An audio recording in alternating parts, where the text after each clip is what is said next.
So we are in an old mine. It's renovated in 2014.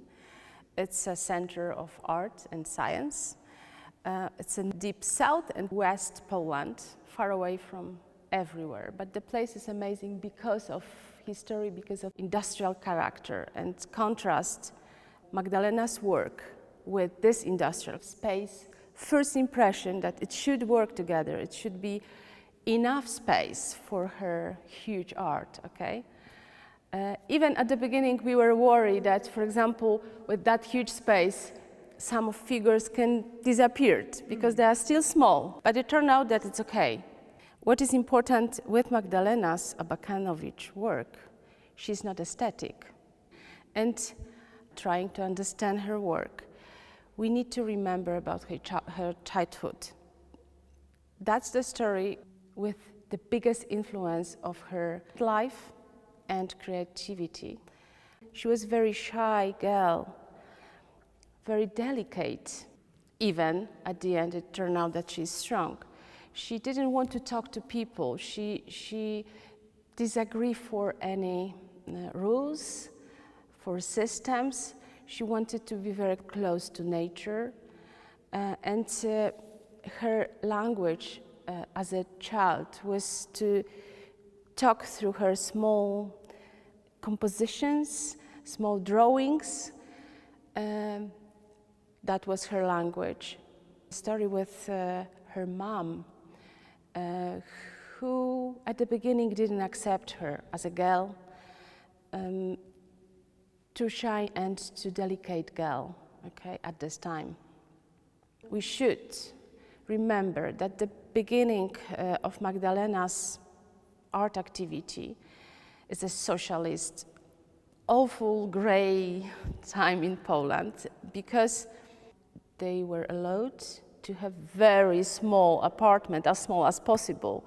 So that feeling pushed her to create as big things as possible, okay?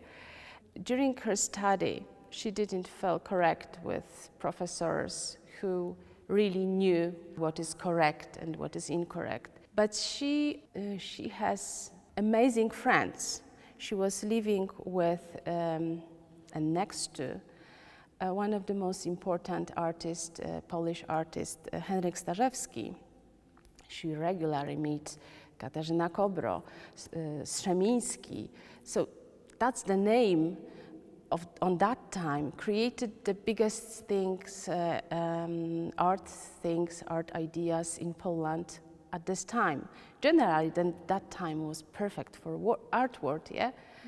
Everything was done, what is new, what is avant-garde, everything was done at this time. But what is interesting and revolutionary with Magdalena, she is figurative and abstract in one, because we still see figures, but they are not nice, and they are very symbolic, and then they can be abstract. They are also over borders. They don't have really Polish character. They are absolutely international. She has a message to us. Young people probably don't have to or will not remember war, and all these feelings connected to being throughout from our own home, own house, own life, yeah. But they can interpret Magdalena's work as their life, as kind of what kind of information. Be careful, because somebody wants to manipulate, or somebody can manipulate you if you lose your power, your personality. Polish people, I'm sure they know Abakanowicz, but I think this is the time to meet her work again, to welcome her with, honors. I just want to talk about the work behind us, because she often does figures in groups rather than individuals, and sometimes it's a family group, but in a case like this, it's more of a crowd. And there's something slightly threatening about it. They feel like victims because they're missing their limbs, they're missing their heads. They feel like they have been through something terrible, but they are not passive. They're walking towards it, they're active. And they do feel a little bit threatening. I mean, what do you think Abakanowicz was trying to say with a crowd like this? What was her motive? I'm pretty sure that first motive was connected to crowd pushed on one street during communist time, socialist time, okay? Every 1st May, we had to take part in specific theater, okay? Crowds on the street, yeah, and my life was connected with some lighter part of socialists. She was in the worst moment, before Stalin's death, before a little lighter time, yeah? So she felt what manipulated. She didn't want to be in a group. But what is important with walking figures, that everyone is different, even they are walking together. They are crowds, but crowd of individuals. And this is good message from Magdalena. Okay, we have to do sometimes what situation pushed us in, okay? But we are independent, we are on ourselves. And that is why it is unbelievable that everyone, hundreds figures, everyone is a little different.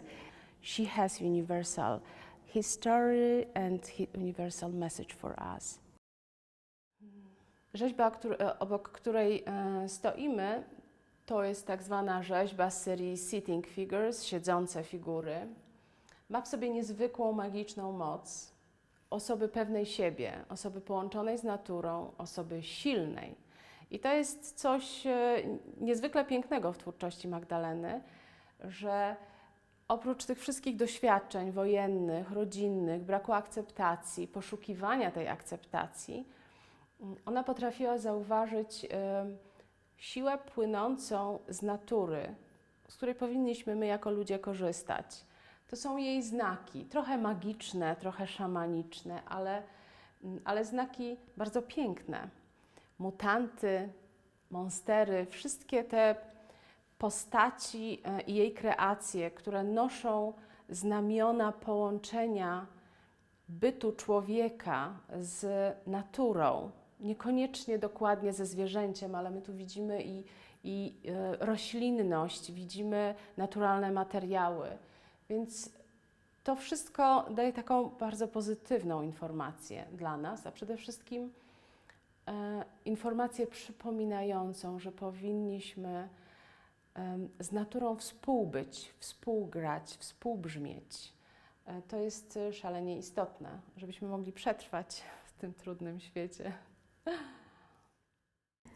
Would Abakanowicz have been a different artist if she'd been born somewhere other than Poland?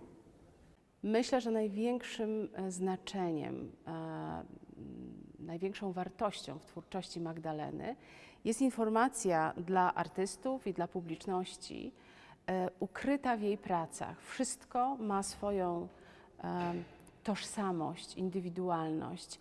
Każdy z przedmiotów, który nas otacza, niesie z sobą jakiś ciężar wiadomości i tylko my sami w swojej indywidualności jesteśmy w stanie odczytać, zinterpretować. Dla artystów jest wzorem łamania reguł, również łamania samej siebie. Ona przekraczała wszelkie możliwe granice, które przed nią się kreowały. Ona wytwarzała jakąś niesamowitą siłę nie tylko w sobie samej, ale wśród ludzi wokół niej. Miała przy sobie ludzi, którzy byli z nią po kilkadziesiąt lat. To jest niewiarygodne, to jest bardzo trudne, żeby tak długo i tak systematycznie, regularnie pracować nad kolejnymi rzeźbami, kreując nowe rzeczywistości, kreując cały czas coś nowego. W do każdej rzeczy, do każdego dzieła, które wychodziło spod jej rąk, dawała fragment siebie. Stąd ta indywidualność w tłumie, stąd ta osobność w każdej z jej rzeźb, którą możemy zauważyć, podchodząc do rzeźby. Każda z nich jest inna, a widzimy z daleka zespół i grupę. Więc nawoływanie Magdaleny to jest: bądź sobą, mów prawdę, bądź spójny z miejscem, z którego pochodzisz, ze swoimi korzeniami. To jest coś dla mnie najbardziej wartościowego.